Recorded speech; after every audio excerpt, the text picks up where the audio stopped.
59세 대기업 임원, 연봉 1억에서 월 150만 원으로 은퇴의 충격적 현실. 안녕하세요, 여러분. 오늘은 은퇴를 코앞에 둔 분들이나 이미 은퇴하신 분들이라면 누구나 공감하실 만한 이야기를 해보려고 해요. 아무리 준비를 했다 해도 막상 은퇴 후 삶은 생각만큼 녹록지 않다는 사실을 직접 마주하게 될 때가 있죠. 특히나 고연봉으로 오래도록 일해왔던 분들이라면 더더욱 기대와 현실의 괴리가 크게 다가오기 마련입니다. 사실 은퇴라는 게 멀리 있을 땐 언젠가 그날이 오겠지 하고 막연하게만 생각하다가 막상 은퇴 직전이나 직후가 되면 이렇게 살아도 괜찮을까 하는 두려움이 몰려옵니다. 주변에서는 다양한 재테크나 노후 대비 방법을 이야기하지만 결국 내게 가장 중요한 건 실제로 내 삶을 어떻게 꾸려나가느냐 하는 문제죠. 그래서 오늘은 앞서 언급한 59세 대기업 임원, 연봉 1억에서 월 150만 원으로 은퇴의 충격적 현실이라는 사례를 중심으로 은퇴 후 생각보다 적은 수입으로 인해 겪게 되는 변화와 고민들을 구체적으로 살펴보려고 해요. 그리고 함께 생각해 볼 만한 다른 사례 두 가지도 덧붙여서 우리가 어떻게 은퇴를 준비해야 할지 혹은 이미 은퇴했다면 어떤 식으로 삶을 다시 설계해 볼 수 있을지 이야기를 나눠보겠습니다. 1. 대기업 임원의 충격 59세 K씨의 이야기. 연봉 1억에서 월 150만 원이 되다니 이게 말이 돼? 대기업 임원으로 20년 넘게 근무한 K씨는 솔직히 말씀드리면 돈 걱정이라는 걸 해본 적이 별로 없었다고 합니다. 물론 아이들 교육비나 주택 마련 자금 등으로 지출이 컸지만 매년 억대 연봉이 들어오니 충분히 감당 가능하다고 생각했죠. 그러다 59세가 되면서 회사에서 명예퇴직이라는 이름으로 사실상 퇴사를 권유받게 됩니다. 회사도 구조조정이 있다 보니 임원들부터 정리되는 분위기였어요. 마지막으로 받은 퇴직금은 꽤 컸지만 이걸로 앞으로 30년 가까운 노후 생활을 책임져야 한다고 생각하니 막막했다고 해요. 퇴직 후 K씨가 가장 크게 느낀 변화는 고정 수입의 급감이었습니다. 임원 시절에는 매달 꼬박꼬박 고액의 월급이 들어와 별다른 재정적 스트레스가 없었는데 은퇴 후에는 국민연금 그리고 약간의 개인연금, 회사에서 제공한 퇴직연금 정도가 전부입니다. 그나마도 매달 손에 쥐는 건 150만 원 남짓? 한 달에 150만 원이면 적게 사는 사람들에게는 많아 보일 수도 있겠지만 제가 그동안 써온 생활비와 완전히 다른 차원이에요. 당장 카드값, 보험료, 관리비 등 고정 지출만 해도 100만 원이 넘어가니까요. 그러면 남는 돈이 한 달에 50만 원도 안 돼요. K씨는 처음에 허탈함과 불안함이 뒤섞여 머리가 하얗게 될 지경이었다고 합니다. 용돈처럼 느껴지는 150만 원으로는 한 달 생활이 불가능해 보였다는 거죠. 그렇다고 갑작스럽게 다른 일자리를 구하기도 쉽지 않았습니다. 임원까지 갔던 경력은 물론 훌륭하지만 그만큼 나이도 적지 않다 보니 중소기업에서조차 쉽사리 채용하길 꺼려했어요. 자기 사업을 해볼까도 생각했지만 목돈을 크게 쓰는 건 이제 겁이 나는 상황이었죠. 결국 K씨는 삶의 우선순위를 대거 조정할 수밖에 없었습니다. 평소에 자주 하던 해외여행, 고급 레스토랑, 취미활동 등을 모두 줄이고 심지어 은퇴 후에는 매일 하던 골프 약속마저 끊었죠. 첫 번째로는 집부터 다운사이징 해야겠다는 생각을 했어요. 더 이상 대형 아파트가 필요하지 않으니까요. 집을 줄이고 차도 한 대 정리하고 소비 패턴을 바꾼 덕분에 지금은 겨우 적자 없이 맞춰 살고 있지만 내가 이렇게까지 해야 하나? 하는 씁쓸함과 불안은 여전하다고 합니다. 2. 교직 생활 30년 60세 L씨의 사례. 정년퇴직 후 받는 연금 생각보다 적더라고요. 두 번째 사례는 교직 생활을 30년 가까이 한 뒤 정년퇴직을 한 L씨 이야기입니다. 흔히들 교사들은 연금이 좋다라고 알고 있지만 실제로 은퇴 후 받아보니 생각보다 많지 않아 충격이었다고 해요. L씨는 매달 약 200만 원 초반대의 연금을 받지만 이걸로 자녀 교육비 일부와 생활비를 충당하기엔 빠듯하더라고요라고 토로합니다. 더욱이 대학생 자녀가 아직 등록금이 필요한 상황이라 부부가 노후를 편히 즐길 여유는 거의 없다고 해요.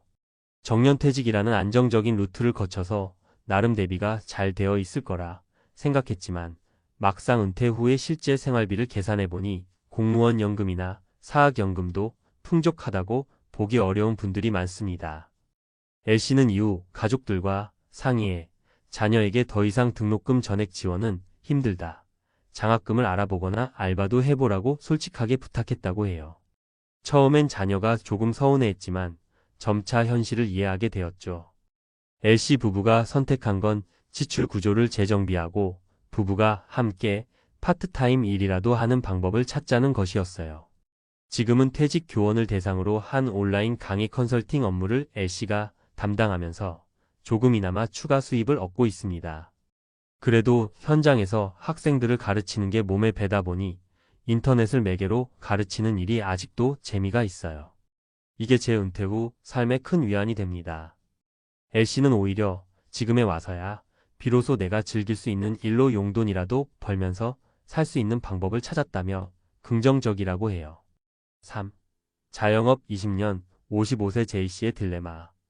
이제 가게를 접고 나면 뭘 해야 할지 모르겠어요. 마지막으로 들려드릴 이야기는 자영업자로 20년 넘게 분식점을 운영해온 J씨 사례입니다. 40 중반까지는 매출이 꽤 좋았지만 배달 플랫폼이 급성장하고 경쟁이 치열해지면서 수익이 점점 줄었어요. 또 코로나, 팬데믹 이후로는 적자를 보는 달도 생기다 보니 J씨는 이제 장사가 안 될 바에야 빨리 접고 다른 일을 찾아보자라고 결심하게 됐죠. 그런데 막상 접으려고 보니 이 가게를 처분해도 큰 권리금이 나오긴 힘들고 그동안 부부가 번 돈은 대부분 아이 교육과 생활비로 빠져나가서 노후 자금으로 저축한 금액이 많지 않다고 합니다. J씨는 일단 가게를 접고 나면 제가 뭘 할 수 있을지 아예 감이 안 와요. 체력도 예전 같지 않고 게다가 아내와 저 둘 다 55세인데 앞으로 2030년은 더 살아야 하니까요 라며 한숨을 쉽니다. 그동안 가게 운영 외에는 다른 기술을 익힐 기회가 없었고 재취업을 하자니 마땅한 곳도 모르겠고 연금도 많지 않은데 참 고민이 많아요. 다만 J씨 부부는 늦게라도 방법을 찾아보자는 마음으로 사회적 기업이나 시니어, 고용을 장려하는 중소기업 혹은 기술을 배울 수 있는 지원 프로그램 등을 천천히 알아보고 있다고 해요. 이게 마지막 기회라는 생각으로요. 분식점에서 일한 경험을 살려 조금 다른 음식 사업으로 갈 수도 있고 아예 파트너십으로 체인점을 시작해 볼 수도 있겠죠. 적은 자본으로 작은 창업을 고민 중이에요. J씨가 강조하는 건 조금 일찍 내 가게가 잘 될 때 그때라도 노후 준비를 해둘 걸 그랬다라는 후회였습니다. 사실 40대 후반까지는 내가 나중에 뭐라도 하겠지 하는 막연한 기대만 했어요. 근데 현실은 50대 중반이 되니 체력도 떨어지고 가게 경쟁력도 낮아졌고 정말 세상이 다르게 돌아가더라고요. 4. 은퇴 후 삶 어떻게 대비할까? 지금까지 사례 3가지를 살펴봤습니다. 대기업 임원이든 교직을 오래 한 분이든 자영업을 한 분이든 간에 공통적으로 느끼는 은퇴 후 고민은 바로 수입의 급감과 이후 삶에 대한 막막함이었습니다. 그래서 우리가 미리 알아두면 좋은 몇 가지 대비책이나 생각거리가 있습니다. 재정 상태 미리 파악하기. 내 예적금, 보험, 연금, 퇴직금, 국민연금 예상 수령액 등을 구체적으로 계산해보고 은퇴 이후 최소 2030년은 살 수 있어야 한다는 전제를 꼭 염두에 둬야 해요. 현실적인 수치로 파악해야 은퇴 후 한 달 생활비가 얼마쯤 필요하겠구나를 가늠할 수 있습니다. 소비 패턴 점검하기. 은퇴 전에는 큰 무리 없이 쓸 수 있었던 금액이라도 은퇴 후에는 훨씬 부담이 될 가능성이 큽니다. 집, 차량, 취미, 여행 등 고정 지출 혹은 선택 지출 항목을 줄이거나 보다 저렴하게 이용할 방법을 고민해 볼 필요가 있어요. 은퇴 후에도 내가 할 수 있는 일을 찾기. 꼭 대기업 정규직이나 교사 같은 안정적인 직장만이 전부가 아닙니다. 은퇴 후에도 누구나 할 수 있는 일 혹은 새로운 길을 찾을 수 있어요. 나이 들었다고 위축되지 말고 정부나 지자체 혹은 민간 기업에서 운영하는 재취업 지원 프로그램, 직업 교육, 시니어 창업 지원 제도를 활용해 볼 만합니다. 가족과의 소통.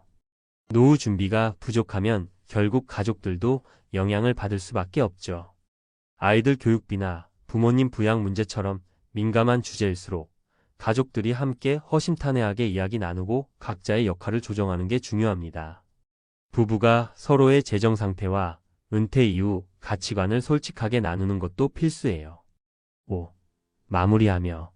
사실 은퇴 이후 삶은 우리가 직장이나 자영업에 매달려 바쁘게 살아오던 시절에는 남의 일처럼 느껴졌을 거예요. 그러나 막상 내일이 되고 나면 막연한 불안감과 함께 이대로 괜찮을까? 하는 의문이 자연스럽게 따라옵니다. 오늘 소개해드린 3가지 사례 억대 연봉 임원이든 정년퇴직을 한 교직원이든 오랫동안 가게를 운영하던 자영업자든 모두 은퇴 이후 갑자기 찾아온 수입 감소와 새로운 삶의 문제 앞에서 고민이 깊어졌습니다. 하지만 이런 고민은 우리 모두가 미래에 혹은 현재 겪을 수 있는 현실이기도 하잖아요. 그렇기 때문에 미리미리 준비하고 늦었다고 생각되는 순간에도 가능한 대책을 찾아 움직이는 게 참 중요합니다. 은퇴란 일자리에서 물러나는 것일 뿐 삶의 끝은 아니기 때문이죠. 어쩌면 여러분 중에는 나도 지금 당장 준비해야겠다는 생각이 드는 분이 계실 수도 있고 혹은 이미 은퇴했는데 어떡하나 하고 걱정하는 분도 있을 겁니다. 아직 시간적 여유가 있는 분들은 조금이라도 빨리 준비를 시작하시고 이미 은퇴하신 분들도 포기하기보다는 새로운 일이나 거주 환경, 지출 구조 등을 적극적으로 재정비해 보셨으면 해요. 시니어를 대상으로 한 여러 지원책이나 일자리, 재교육 프로그램이 점차 늘어나는 추세니 주변 정보를 열심히 수집해 보는 것도 좋고요. 결국 우리가 추구해야 할 건 안정적인 수입 내 삶을 즐길 수 있는 활동이 조화를 이루는 것 아닐까요? 많은 은퇴 선배들이 말하듯 돈도 없고 할 일도 없고 건강도 없다라는 상황이 오기 전에 지금부터 차근차근 대비해서 은퇴 후에도 의미 있고 건강한 삶을 살아가길 바랍니다.